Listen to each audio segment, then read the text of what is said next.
Ada sih. Pernah. Mitos ya. Kalau mitos sih Atau jarang. larangan atau pandangan. Pernah sih, beberapa. Pernah.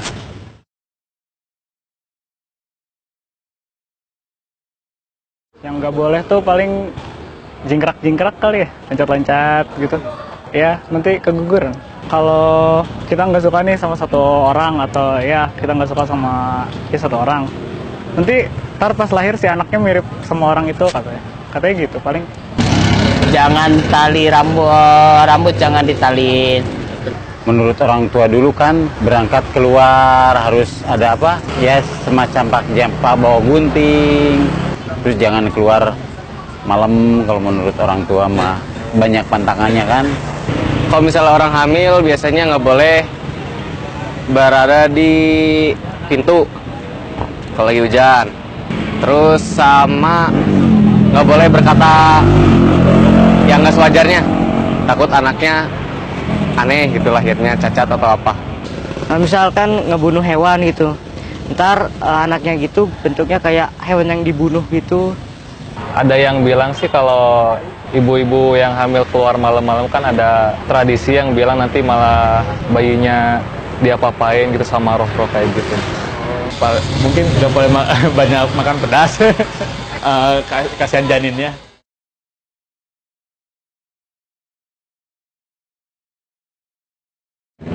Kalau secara sains sih enggak. Kalau secara sains enggak. Cuma ya kepercayaan dari sananya mungkin yang udah tertanam dari dulu gitu ya. Iyalah nggak begitu percaya gitu. Enggak sih, enggak. Itu mah cuman perasaan aja. Kepikiran juga soal hal kayak gitu apa benar apa enggak itunya. Tapi ya percaya sih pasti ada karena saya hidup di suatu lingkungan yang emang pada percaya yang kayak gitu. Ya, percaya juga sih. Antara nggak percaya sih. Kadang ya dibilang nggak logis gitu loh.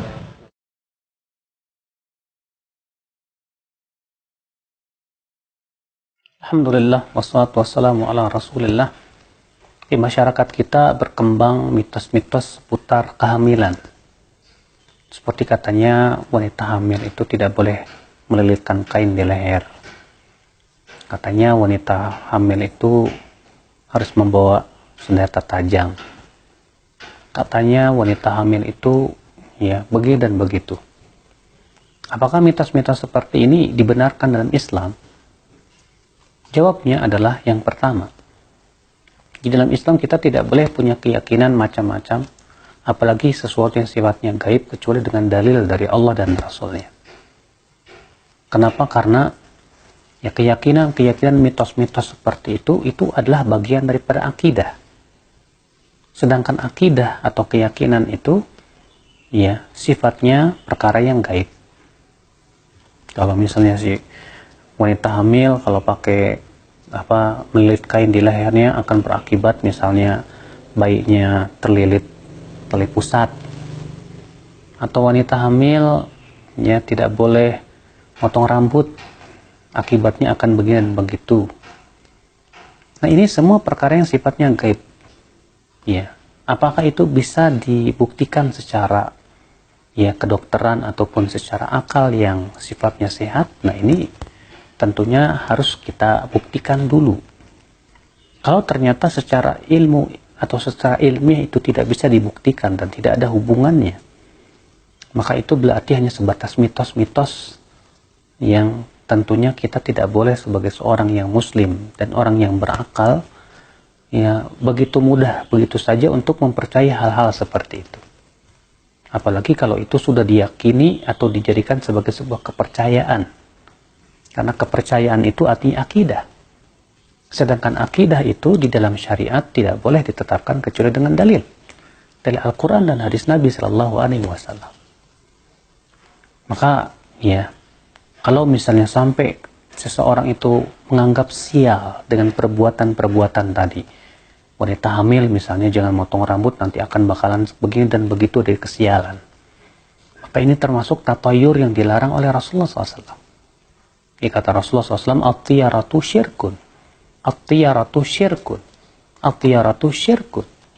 Ya, tatayur, menganggap sial dengan sesuatu itu termasuk kesyirikan. Makanya ya akhwat Islam, ya, sekali lagi bahwa masalah akidah harus ditetapkan oleh dalil dari Al-Quran dan hadis Nabi SAW. Demikian pula keyakinan masyarakat, katanya kalau anaknya supaya ganteng baca surat Yusuf, kalau supaya cantik maka baca surat Maryam. Ini pun juga sama sekali tidak ada syariatnya. Tidak pernah Rasulullah SAW menganjurkan umatnya demikian. Tidak dalam hadis yang sahih, tidak pula hadis yang dhaif. Ini keyakinan seperti ini akhwat Islam.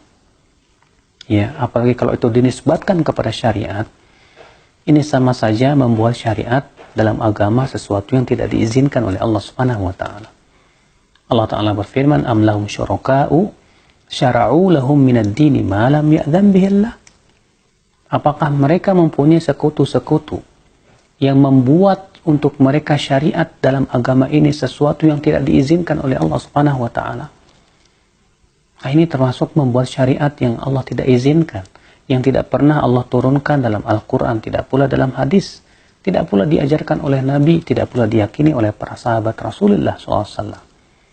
Sebuah adat keyakinan, ya, boleh kita terima kalau itu tidak bertabrakan dengan ya syariat Islam.